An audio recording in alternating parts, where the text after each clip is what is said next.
Así es, chicas, seguimos hablando de este tema que hablábamos recién, justamente del carpincho en el túnel subfluvial, pero desde otro lado, desde el lado ambiental, porque obviamente que esto no es casual, tiene que ver con un montón de cosas porque vivimos en un ecosistema y por eso buscamos la palabra autorizada, por supuesto. Horacio Enríquez de Eco-Urbano, muchas gracias, Horacio, por recibirnos. Bueno, esta situación, como muchas otras, se da un poco por el impacto que tiene un montón de cosas. Bueno, expliquémosla. Sí, bueno, ante todo, buen día.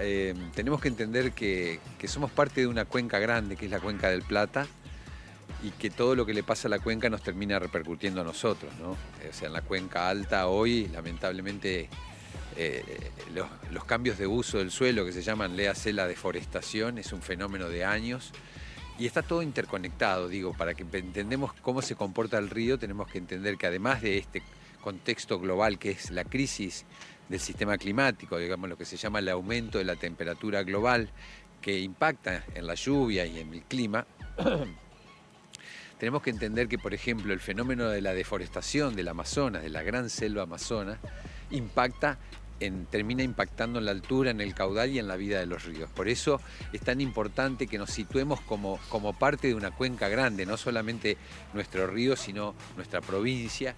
Y hoy vemos el reflejo nuevamente en el caudal y en la altura que tiene nuestro río. A eso le tenemos que sumar cómo se ha avanzado sobre la misma cuenca, ya sea para el engorde de animales, lo que le llamamos la pampeanización de la cuenca del río Paraná.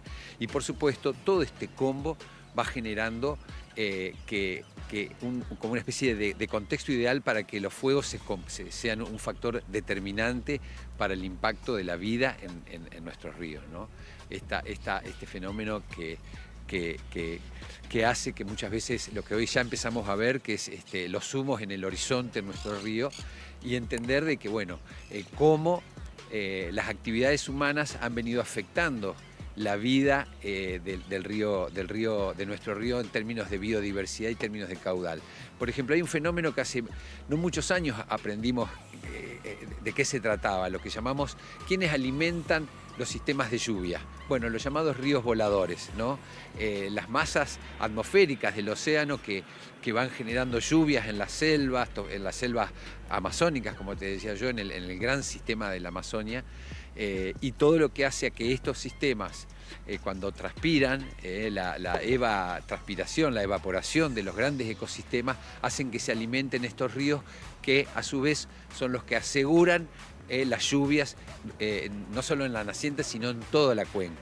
Todo esto, Horacio, es un combo explosivo, como decías vos, que termina afectando a la vida de la fauna, digamos, y termina pasando esto, que los animales empiezan a buscar otro refugio porque tienen que escapar de su hábitat natural por el fuego, por la deforestación, por todo eso. Por supuesto, los fuegos y las quemas de las islas generan un impacto en la diversidad biológica enorme. Muchos animales no tienen capacidad para escapar y bueno, muchísimas especies de la fauna y de la flora mueren y algunos tienen la posibilidad de escaparse. Claro. Yo creo que esto es muy importante reflexionar en este contexto en particular donde se discuten sistemas de grandes inversiones, regímenes para incentivar las grandes inversiones, entender que nuestros ríos son sistemas vivos y que son parte de grandes ecosistemas y que, sin ir más lejos, el Amazonas ha perdido en los últimos 10 años más de 10.000 kilómetros cuadrados de ecosistema y eso va afectando todo lo que es la dinámica de la cuenca y por supuesto termina afectando la vida de los animales.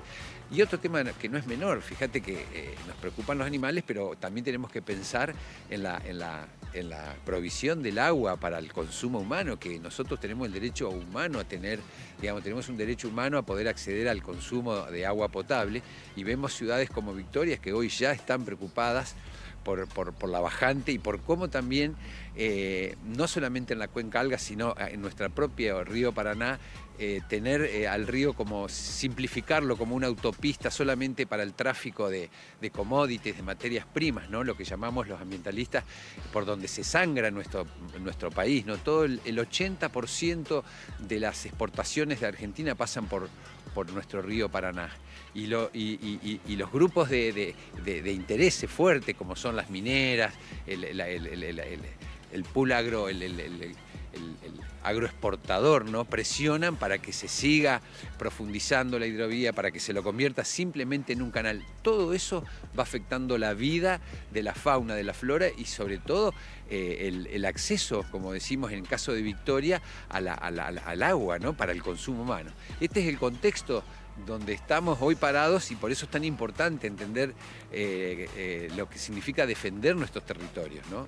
Horacio, mencionabas que es habitual ahora y se va a hacer habitual ver las columnas de humo en el horizonte. ¿También sería este caso de, por ejemplo, ver animales que empiezan a invadir un poco el lugar humano? Bueno, depende, ya te digo, qué especie.